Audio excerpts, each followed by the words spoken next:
पता है कि इस मुल्क से सिर्फ दुबई में, ये ब्लूमबर्ग की रिपोर्ट है कि इस मुल्क से सिर्फ दुबई में चंद सालों में पाकिस्तानियों ने कितनी प्रॉपर्टी ली है? 10.4 अरब डॉलर। ये ब्लूमबर्ग की रिपोर्ट है। तो पाकिस्तानी अमीर हैं, मुल्क गरीब है, और इसके लिए हमने वो सिस्टम बनाना है।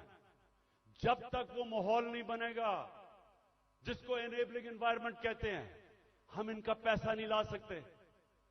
ये अभी तक सिर्फ प्रॉपर्टी में पैसा लेते हैं, प्लॉट्स लेते हैं, लेकिन जब तक वो सरमायाकारी पाकिस्तान में नहीं करेंगे, हम इसी तरह ही घुटनों के ऊपर रहेंगे। जिस वक्त हमने अपना सिस्टम ठीक कर लिया, उन्होंने सरमायाकारी शुरू कर दी पाकिस्तान में, आप यकीन करें कि वो उनको देखते हुए सारी दुनिया से सरमायाकारी आएगा। यहां जो चाइना कैसे ऊपर गया?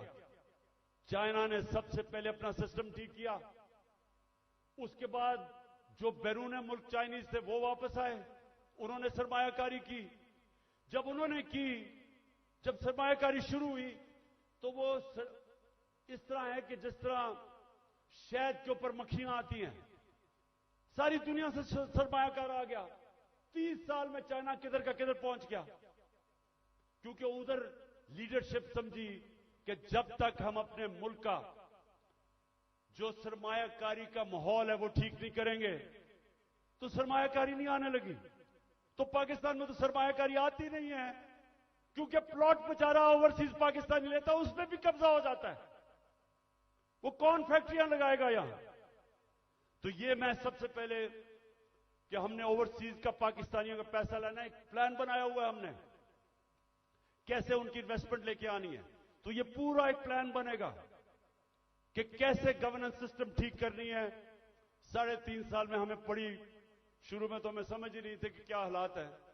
तो इंशाल्लाह एक तो वो पहले, फिर दूसरा, हमने पाकिस्तान के अंदर लॉन्ग टर्म, मिडिल और लॉन्ग टर्म प्लानिंग, एक्सपोर्ट्स, एक पूरा मुल्क को लगाएंगे एक्सपोर्ट्स के ऊपर। एक्सपोर्टर्स को वीआईपी बनाएंगे। जो मुल्क में चीजें बेच के डॉलर लेके आएगा उनके लिए सहूलतें देंगे।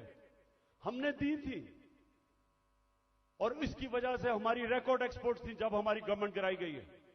तो फिर एक्सपोर्टर्स को जब तक आप उनको वीआईपीज नहीं बनाएंगे, जिस तरह ईस्ट एशिया में बनाया था, जिस तरह इंडोनेशिया, मलेशिया, ये चाइना ने जब तक नहीं किया, एक्सपोर्ट्स नहीं बढ़ेंगे। हम तवज्जो नहीं दी कभी उसके ऊपर।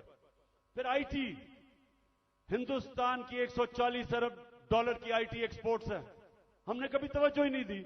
हमने जब दी थी तो 2 सालों में 70% हमारी आईटी की एक्सपोर्ट बढ़ गई थी। उनको हमने उठाना है, क्योंकि फ्यूचर टेक्नोलॉजी का है। तीसरी चीज, टूरिज्म। पाकिस्तान के पास कभी हमने तवज्जो नहीं दी। ये मुल्क, और हमारी बदकिस्मती के 2 साल कोविड हो गया, कोरोना हो गया, उसके बाद टूरिज्म खत्म हो गई। तो इंशाल्लाह पूरा मेरा प्लान है कि इस बार इंशाल्लाह अल्लाह ने मौका दिया, कैसे टूरिज्म उठाएंगे। उसके अलावा हमने कभी तवज्जो ही नहीं दी मदनियात पे, मिनरल्स पे। वो इसलिए क्योंकि वो सूबाई सब्जेक्ट बन गया है, सूबों के पास कैपेसिटी नहीं है।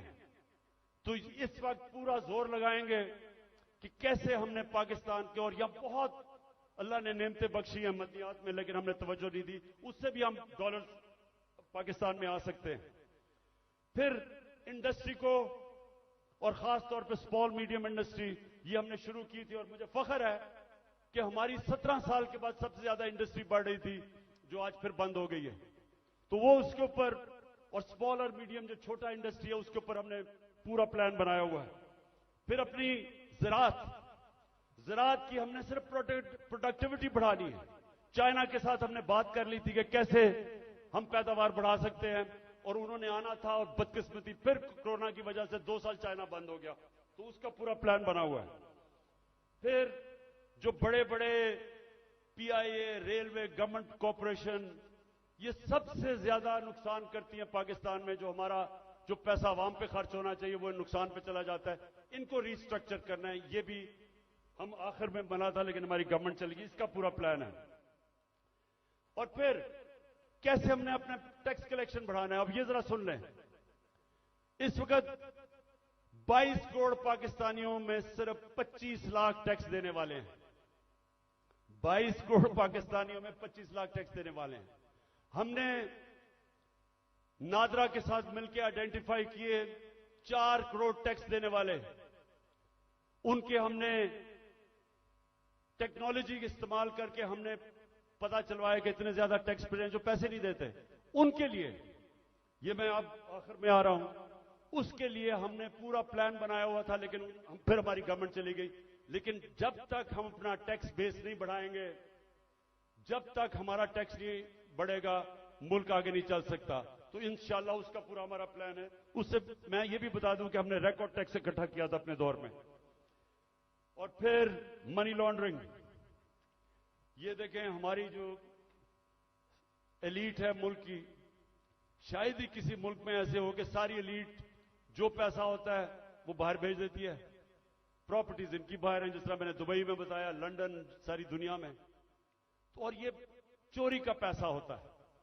तो जब तक हम इसको कंट्रोल नहीं करेंगे, और ये होगा रूल ऑफ लॉ से, जितना हम अपना कानून तकड़ा करेंगे, हम इतना पैसा हमारा मुल्क से बाहर चला जाता है, डॉलर्स बाहर चले जाते हैं चोरी के, हमने वो रोकना है। आखिर में इस दौरान जो मुश्किल वक्त है, आज कमजोर तबका हमारा पिस गया, तनख्वाहदार हमारा पिस गया महंगाई की वजह से। तो हमने जो चीजें शुरू की थी उसका मैं आपको बता दूं कि सबसे पहले हमने हेल्थ कार्ड, जो हेल्थ इंश्योरेंस थी, कि हर लोगों के लिए 10 लाख रुपए के लिए हेल्थ इंश्योरेंस हर खानदान के लिए किसी भी अस्पताल में अपना इलाज करवा सके, वो सबसे ज्यादा जो बंद किया गया कई जगहों के ऊपर, वो फिर से हम शुरू करेंगे। क्योंकि ये आजकल के दिनों में, महंगाई के दिनों में, एक बीमारी हो जाती है घर में, सारा घर मकरूज हो जाता है।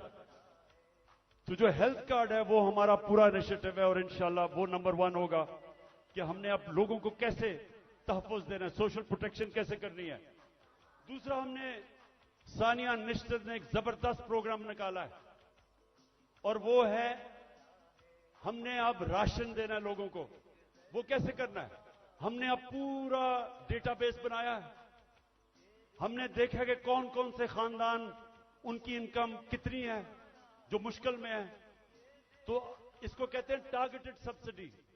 पूरा प्लान ये है कि उनको डायरेक्ट हम पैसा देंगे, ताकि जो गरीब लोग हैं उनको, जो कमजोर है, जो मुस्तक है, उनको डायरेक्ट पैसा मिले। आजकल के मुश्किल दिनों में उनको खाने पीने की इतनी चीजें महंगी हैं।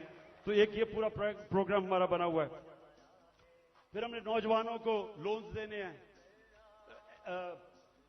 सूद के बगैर कर्जे, ताकि वो अपनी बिजनेस शुरू करते हैं। हमने कामयाब जवान में काफी किया था, लेकिन इंशाल्लाह उसको अब और आगे लेके जाएंगे। फिर घर बनाने के लिए तनख्वाहदार तबकों के लिए हमने पहली दफा पाकिस्तान में घर बनाने के लिए हाउस फाइनेंसिंग शुरू की थी। सस्ते सूद के ऊपर कर्जे, यानी अगर, क्योंकि कैश तो लोगों के पास होता नहीं है, लेकिन जितने पैसे लोग किराए पे दे रहे हैं वही किस्त बन जाए और उसी में घर उनका हो जाए। तो ये हमने पूरा स्कीम शुरू की थी, फिर से करेंगे, क्योंकि तनख्वाहदार लोगों के लिए अपना घर बनाना नामुमकिन है। वो फिर से शुरू